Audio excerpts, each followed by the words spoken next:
নমস্কাৰ এই মুহূৰ্তত আহি পৰিছে সন্ধিয়াৰ কেইবাটাও বিগ ব্ৰেকিং নিউজ আৰু এনে ধৰণৰ খবৰসমূহ নিতৌ চাবৰ কাৰণে চেনেলটো সাবস্ক্ৰাইব কৰি ভিডিঅ'টোত এটা লাইক কৰি দিব এই মুহূৰ্তত জনাই আছো এটা ব্ৰেকিং নিউজ বিহুৰ পূৰ্বে দৰমহা দিবলৈ অক্ষম ঋণগ্ৰস্ত হিমন্ত বিশ্ব শৰ্মাৰ চৰকাৰ ৰাজ্যিক কৰ্মচাৰীক মাদমাৰ হিমন্ত বিশ্ব শৰ্মাৰ হিতাধিকাৰী আঁচনি ঋণৰ বুজাৰ বাবে ৰাজ্যত তীব্ৰ বিত্তীয় সংকটে দেখা দিছে হিমন্ত বিশ্ব শৰ্মাৰ চৰকাৰে ঘোষণা কৰা অনুসৰি 7 এপ্ৰিলত দৰমহাৰ বিল গ্ৰহণ নকৰিলে কুহাগাৰসমূহে পৰৱৰ্তী খবৰ ভাৰতৰ মুছলমানে পেলেষ্টাইনক সমৰ্থন কৰে এইবাৰ চিউৰি এই মন্তব্য কৰিছে এআইএমৰ নেতা আসাদুদ্দিন ওৱেইছিয়ে কৈছে যে ভাৰতৰ প্ৰত্যেকজন মুছলমানে পেলেষ্টাইনৰ সৈতে থিয় হৈ আছে নৰেন্দ্ৰ মোদীয়ে ইজৰাইলক সমৰ্থন কৰিব পাৰে কিন্তু ভাৰতৰ মুছলমানে ইজৰাইলৰ সমৰ্থন নকৰে কাৰণ ইজৰাইলে নিৰীহ পেলেষ্টাইনিক হত্যা কৰি আছে হাজাৰ মুছলমানক ইজৰাইলী সৈন্যবাহিনীৰ দ্বাৰা হত্যা কৰি আছে পৰৱৰ্তী খবৰ ওয়াকফ আইনৰ বিৰুদ্ধে মুছলমানসকল একগোট হৈ প্ৰতিবাদ কৰিবই লাগিব প্ৰয়োজন হলে পদত্যাগ কৰিব ওয়াকফ আইন বাতিলৰ দাবীত মুছলমানক ৰাজপথলৈ ওলাই অহাৰ আহ্বান এআইইউডিএফৰ বিধায়ক সুজামুদ্দিন লস্কৰৰ আন এটা খবৰ গাজাত পুনৰ 24 ঘণ্টাত ইজৰাইলে হত্যা কৰিছে 58 জনকৈ পেলেষ্টাইনী লোকক এনক্লেভটোৰ স্বাস্থ্য মন্ত্ৰালয়ৰ তথ্য অনুসৰি বিগত 24 ঘণ্টাত সমগ্ৰ গাজা ষ্ট্ৰিপত ইজৰাইলৰ আক্ৰমণত কমেও 58 জনকৈ পেলেষ্টাইনী নিহত হোৱাৰ লগতে 213 জনকৈ লোক আহত হৈছে দক্ষিণ গাজাৰ খান ইউনিছৰ নাছেৰ হাস্পাতালৰ সমীপৰ মিডিয়া টেণ্টত ইজৰাইলে ভয়ংকৰ আক্ৰমণ চলাইছে এই আক্ৰমণত কেইবাজন সাংবাদিক নিহত হোৱাৰ লগতে 58 জনকৈ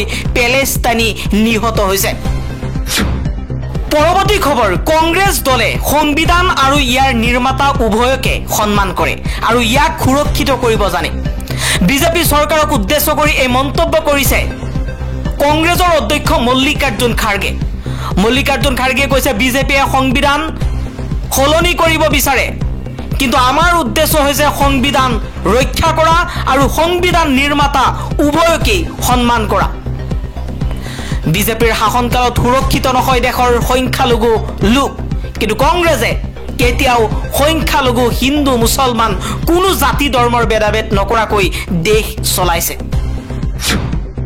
আন এটা খবৰ বিজেপি চৰকাৰখন বাহিৰে ৰংচং ভিতৰে কোৱা বাতৰি নিবনুৱাৰ সংস্থাপনত গুৰুত্ব নিদিয়া এইখন চৰকাৰে ভোট বেংকৰ স্বাৰ্থত কিছুমান লুবিয়া আঁচনিৰ জৰিয়তে 5 বছৰ পাৰ কৰিলে কংগ্ৰেছ দলৰ ব্লক সভাপতি নিযুক্তিক লৈ কিছু ক্ষোভ অসন্তুষ্টি আছিল যদিও বৰ্তমান নাই বিজেপি চৰকাৰৰ বিৰুদ্ধে সৰব হৈ এই মন্তব্য কৰিছে বিধায়িকা নন্দিতা দাস পৰৱৰ্তী খবৰ মছজিদৰ লগত ভয়ংকৰ কাণ্ড কৰা যুৱকক গ্ৰেপ্তাৰ আৰক্ষীৰ ৰাম নৱমীৰ দিনা ধৰ্মীয় শ্লোগান দি জয় শ্ৰী ৰাম শ্লোগান দি মছজিদৰ মিনাৰৰ ওপৰত উঠিছিল কেইবাজনো হিন্দু লোকে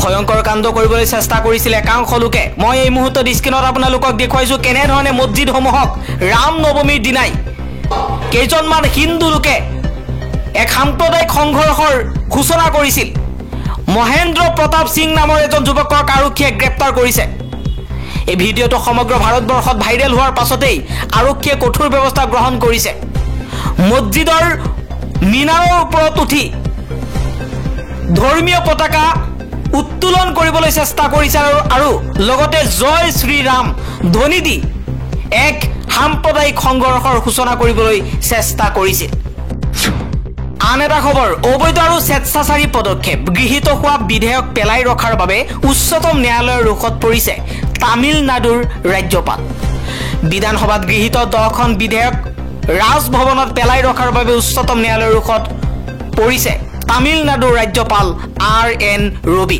ৰাজ্যপালৰ এই কাৰ্যক অবৈধ আৰু স্বেচ্ছাচাৰী পদক্ষেপ বুলি তীব্ৰ সমালোচনা কৰিছে দেশৰ শীৰ্ষ আদালতে। কেৱল সেয়াই নহয়, উচ্চতম ন্যায়ালয়ে কঠোৰভাৱে জনাইছে যে ৰাজ্যপালে ৰাজভৱনত এনেদৰে বিধেয়ক ব্লক কৰি ৰাখিব নোৱাৰে। মুঠৰ ওপৰত তামিলনাডুত ৰাজ্য চৰকাৰ আৰু ৰাজ্যপালৰ মাজত চলি থকা সংঘাতৰ বাবে উচ্চতম ন্যায়ালয়ত মুখ ঠেকেচা খালে ৰাজ্যপাল ৰবিয়ে। বিজেপি ৰাজ্যৰ ৰাজ্যপাল আৰু চৰকাৰৰ মাজত সংঘাত নতুন কথা নহয়। ৰাজ্যপাল RN ৰবিয়ে তামিলনাডুতো এই নীতি গ্ৰহণ কৰিছিল। অভিযোগ অনুসৰি বিধানসভাত গৃহীত হোৱাৰ পিছতে স্বাক্ষৰ নকৰাকৈয়ে 10খন বিধেয়ক ৰখাই থৈছিল ৰাজ্যপালগৰাকীয়ে। এই তালিকাত বিশ্ববিদ্যালয়ৰ উপাচাৰ্য নিযুক্তি সন্দৰ্ভত এখন বিধেয়কো সন্নিৱিষ্ট কৰা হৈছিল। আন এটা খবৰ, ঔৰংজেবৰ বংশধৰৰ বাহিৰে সকলোকে সংঘলৈ আদৰণি। এইবাৰ সৰব হৈ পৰিছে RSSৰ সভাপতি মোহন ভাগৱত। নাগপুৰত ঔৰংজেবৰ সমাধিক লৈ শেহতীয়াকৈ বিতৰ্কৰ পিছত সাম্প্ৰদায়িক সংঘৰ্ষৰ সৃষ্টি হৈছিল। প্ৰথমে RSSে দাবী কৰিছিল যে ঔৰংজেবৰ বিষয় বৰ্তমান অপ্ৰাসংগিক, কিন্তু ঔৰংজেব প্ৰসংগত এইবাৰ মুখ খুলিলে সংঘৰ প্ৰধান মোহন ভাগৱতে। তেওঁ কৈছে যে ঔৰংজেবৰ বংশধৰ অৰ্থাৎ তেওঁৰ মতাদৰ্শত বিশ্বাসীৰ বাহিৰে সকলোকে সংঘলৈ আদৰণি জনোৱা হৈছে। বাৰাণসীত তিনিদিনীয়া ভ্ৰমণত থকা ভাগৱতে এক অনুষ্ঠানত অংশগ্ৰহণ কৰি কয়, ভাৰত মাতা কি জয় বুলি ক'ব পৰা আৰু গেৰুৱা পতাকাক সন্মান জনোৱা সকলোৰে বাবে শাখা মুকলি। তেওঁৰ মতে পূজাৰ পদ্ধতিৰ ভিন্নতাৰ বাবে সংঘত কাৰো প্ৰতি বৈষম্য নাই, কিন্তু তেওঁ ঔৰংজেবৰ বিষয়ে উত্থাপন কৰি কয় যে তেওঁৰ বংশধৰ বুলি গণ্য কৰা সকলৰ বাহিৰে সকলো ভাৰতীয় শাখাৰ অংশ হ'ব পাৰে। আমাৰ সংস্কৃতি এক। উল্লেখ্য যে ঔৰংজেবৰ সমাধিক লৈ সৃষ্টি হোৱা বিতৰ্কৰ বাবে সৃষ্টি হোৱা নাগপুৰৰ সাম্প্ৰদায়িক সংঘৰ্ষৰ পিছত RSSৰ নেতৃত্বই প্ৰথমে দাবী কৰিছিল যে ঔৰংজেব বিতৰ্ক বৰ্তমান যুগত অপ্ৰাসংগিক, কিন্তু সেই বক্তব্যৰ দুদিনৰ পাছতেই RSSৰ সহযোগী দত্তত্ৰেয় খুছবালে নিজৰ স্থিতি প্ৰত্যাহাৰ কৰি কয় যে ঔৰংজেবৰ নীতি ভাৰতীয় সংস্কৃতিৰ সৈতে কোনো কাৰণতে সামঞ্জস্যপূৰ্ণ নহয়। পৰৱৰ্তী খবৰ, বাংলাদেশৰ প্ৰাক্তন প্ৰধানমন্ত্ৰী শ্বেখ হাছিনাই বাংলাদেশী জনতালৈ দিলে বাৰ্তা। মহম্মদ ইউনুছক আখ্যা দিলে দেশ বিৰোধী। বাংলাদেশৰ প্ৰাক্তন প্ৰধানমন্ত্ৰী তথা আৱামী লীগৰ মুৰব্বী শ্বেখ হাছিনাই ইতিমধ্যে বিধ্বস্ত হৈ পৰা দলটোক পুনৰ শক্তিশালী কৰিবলৈ ভাৰতৰ পৰাই চেষ্টা অব্যাহত ৰাখিছে।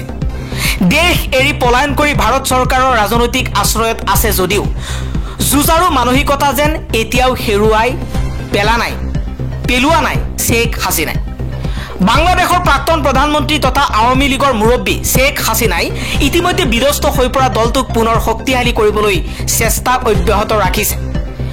সোমবাৰে দিল্লীৰ পৰা এক ভিডিঅ' বাৰ্তাত পুনৰ স্বদেশলৈ উভতি যোৱাৰ হুংকাৰ দিয়াই নহয়, তেওঁৰ দলৰ কৰ্মী আৰু সমৰ্থকসকলক উদ্দেশ্যি কৈছে সকলো অভিযোগৰ তদন্ত হ'ব। মন কৰিবলগীয়া যে মহম্মদ ইউনুছৰ অন্তৱৰ্তীকালীন চৰকাৰে আৱামী লীগৰ বহু নেতা কৰ্মীক কাৰাগাৰলৈ প্ৰেৰণ কৰিছে। দলীয় কৰ্মীৰ এনে বিপৰ্যয়ৰ সময়তে ভিডিঅ' বাৰ্তাত হাছিনাই কয়, চিন্তা নকৰিব, মই আহি আছো, সকলো অভিযোগৰ তদন্ত হ'ব। মন কৰিবলগীয়া যে শেহতীয়াকৈ শ্বেখ হাছিনাই নতুন দিল্লীৰ পৰাই তেওঁৰ দলৰ একাংশ নেতা কৰ্মীৰ সৈতে ভাৰ্চুৱেলি বৈঠকত বহিছে। ভিডিঅ' বাৰ্তাত হাছিনাই অন্তৱৰ্তীকালীন চৰকাৰৰ মুখ্য উপদেষ্টাগৰাকীক কঠোৰ সমালোচনা কৰি দেশখনৰ জনসাধাৰণলৈও বাৰ্তা প্ৰেৰণ কৰিছে। তেওঁ মহম্মদ ইউনুছক মানৱতা বিৰোধী আৰু দেশদ্ৰোহী আখ্যা দিছে। হাছিনাৰ এনে কঠোৰ বাক্যত স্বাভাৱিকতে অস্বস্তিত ভুগিছে ইউনুছৰ চৰকাৰ। তেওঁলোকে নতুন দিল্লীক হাছিনাক মৌন কৰি ৰাখিবলৈও বাৰ্তা প্ৰেৰণ কৰিছে। এনে বাৰ্তায়েও হাছিনাক ৰখাব পৰা নাই। তেওঁ বাংলাদেশী জনতাৰ বাবে তেওঁৰ দলৰ বাবে ইটোৰ পিছত সিটোকৈ বাৰ্তা প্ৰেৰণ কৰিয়েই আছে, য'ত মহম্মদ ইউনুছৰ অন্তৱৰ্তীকালীন চৰকাৰক চোকা সমালোচনা অব্যাহত ৰাখিছে। উল্লেখ্য যে মহম্মদ ইউনুছৰ চৰকাৰে আৱামী লীগৰ নেতা আৰু সৰ্বোপৰি হাছিনাৰ দলৰ সমৰ্থকৰ বিৰুদ্ধে ইটোৰ পিছত সিটো গোচৰ ৰুজু কৰি তেওঁলোকক কাৰাগাৰত ভৰোৱাৰ ষড়যন্ত্ৰ ৰচনা কৰিছে। আদালতে হাছিনাৰ সমৰ্থক 84 জন অধিবক্তাৰ জামিন নাকচ কৰি বৈষম্য বিৰোধী ছাত্ৰ আন্দোলনৰ সময়ত আক্ৰমণ হত্যা আৰু হত্যাৰ চেষ্টাৰ গোচৰত কাৰাগাৰলৈ প্ৰেৰণ কৰাৰ নিৰ্দেশনা দিছে।